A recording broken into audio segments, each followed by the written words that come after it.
اس مسکراہٹ کو دیکھیے. ایسی کئی مسکراہٹیں آپ کو کراچی شہر میں دیکھنے کو ملیں گی. ہو سکتا ہے آپ کی بھی ایسے ہی ہو. یہ برسوں کی بیٹل نٹ چیوئنگ کا نتیجہ ہے. Human activity could be taken to another level by consuming this leaf. مگر کیا واقعی میں یہ تمام مثبت اثرات آپ کو بلا معاوضہ زندگی بھر ملتے رہیں گے؟ کیا بزرگ واقعی میں ٹھیک کہتے تھے؟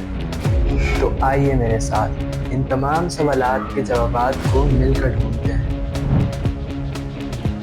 مگر سب سے پہلے ڈان کے اس 2004 کے نیوز کو دیکھیے، جس میں شاہی برانڈ کے اونرز کو بیٹل نٹ سمگلنگ کے کیس سے بیل ملی ہے.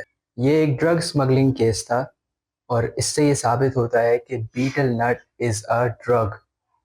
اور پھر بعد میں سن 2018 میں شاہی نے یہ اعلان فرمایا کہ اب ہم اپنے مصنوعات کو بغیر بیٹل نٹ کے بنا رہے ہیں. 2 سال میں 15,000 کروڑ روپے کی سمگلڈ زہریلی چھالیاں عوام کو کھلا چکے ہیں. یعنی کہ پاکستان چھالیاں نہیں کھا رہا، چھالیاں پاکستان کو کھا رہی ہے. جب تک ڈیوٹی پیڈ قانونی اور معیاری چھالیاں کی آمد ممکن نہیں بنائی جاتی، چاہے کہ پیکٹ میں ایک بھی دانہ چھالیاں کا نہیں ہوگا. اب آپ سوچ رہے ہوں گے کہ اتنی دیر سے بیٹل نٹ کرے جا رہا ہے، لیکن یہ بیٹل نٹ کس بلا کا نام ہے؟ پان، چھالیاں، بھٹکا، ماوا، نسوار اور ایسی تمام مصنوعات میں پایا جانے والا یہ اہم اجزاء بیٹل نٹ در حقیقت ایک زہر قاتل ہے، اور یہ ہمیں برسوں کی تحقیقات سے معلوم ہوتا ہے. پب میڈ کے اس سسٹمیٹک ریویو میں جہاں پہ کئی معیاری تحقیقات کو مد نظر رکھتے ہوئے اس نتیجے پہ پہنچا گیا ہے کہ اس سے گلے اور حلق کا کینسر ہو سکتا ہے. یہ بات یاد دلاتے چلوں کہ کینسر عام طور پہ لا علاج مرض ہے، اور اگر اس کا علاج ہو بھی تو کیا عام پاکستانی اس کے اخراجات اٹھا سکتا ہے؟ اس سے سانس کی بیماریاں مثلاً ٹی بی، ایزما، یہ ایزما کیا ہوتا ہے؟ استھما وغیرہ بھی ہوتی ہیں. چلیں آپ کو ایک مزے کی بات بتاتا ہوں. آج میں نے گوگل پہ سرچ کیا countries with high tuberculosis rate, اور اس میں کئی ملکوں کے نام آئے جن میں سے ایک پاکستان بھی تھا.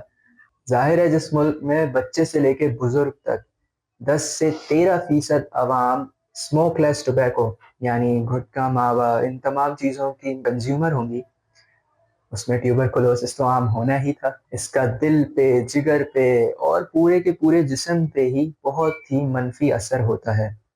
ابھی بھی نہیں مانے نا؟ چلیں کراچی کے اس منظر کو دیکھیں. یہ ایک ہسپتال کی دیوار ہے جہاں پہ صاف صاف لکھا ہوا ہے کہ یہ ایک ہسپتال کی دیوار ہے، یہاں پہ تھوکنا منع ہے.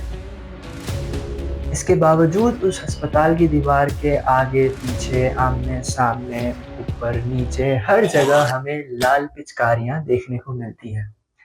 یہ لال پچکاریاں در حقیقت پان، گٹکے وغیرہ کی پیپیں ہیں، اور ایسے کئی مناظر آپ کو کراچی میں دیکھنے کو ملتے ہیں. میں آپ کو یہ نہیں بتاؤں گا کہ یہ ایک ہسپتال ہے یہاں پہ ضعیف مریض لوگ آتے ہیں جن کو ایسے جراثیم اور آلودگی سے بھرپور مناظر سے نہ صرف مزید بیماری ہو سکتی ہے بلکہ ان میں ہسپتال آنے کی رغبت بھی کم ہو سکتی ہے. نہیں، میں آپ کو یہ نہیں بتاؤں گا. میں آپ کو بتاؤں گا جو آپ کو پہلے سے پتا ہے کہ صفائی تو نصف ایمان ہے نا. حیرت انگیز طور پر یہ بات سب کو معلوم ہونے کے باوجود یہ مناظر ہم کو کئی جگہ دیکھنے کو ملتے ہیں. پھر چاہے وہ ہسپتال ہو، بس اسٹیشن ہو، ٹرین اسٹیشن ہو، گلی گوشے ہو، یا روڈ ہو، یا سڑک ہو، یا فٹ پاتھ ہو، پھر چاہے وہ ہماری بلڈنگ کے زینے ہوں، ہر جگہ ہر کونے میں ہمیں یہ لال پچکاریاں دیکھنے کو ملتی ہیں. ظاہر ہے جس ملک میں بچے سے لے کے بزرگ تک یہ چیزیں استعمال کرتے ہوں وہاں پہ تو یہ ہونا ہی تھا. تو آئیے میرے ساتھ اس نا پاکستان کو واپس سے پاک بنا دیں. نہیں، میں کوئی صفائی کی مہم شروع کرنے کا نہیں بول رہا. میں آپ سے صرف ان تمام چیزوں کو چبانے اور استعمال کرنے کی عادت کو ختم کرنے کی درخواست کر رہا ہوں. بس اب ہو گیا جتنا ہونا تھا. مشکل تو ہے اور تکلیف دہ بھی. چند دنوں تک جب دماغ کو وہ چیز نہیں ملے گی جس کے بعد ہی وہ ٹھیک سے کام کرنا شروع کرتا تھا تو اس میں درد تو ہوگا نا. سر درد، کھجلی، بے چینی، نیند نہ آنا، یہ تمام وقتی تکالیف آپ کو مستقبل میں ہونے والی جانی اور مالی نقصانات سے آرام سے بچا سکتی ہیں.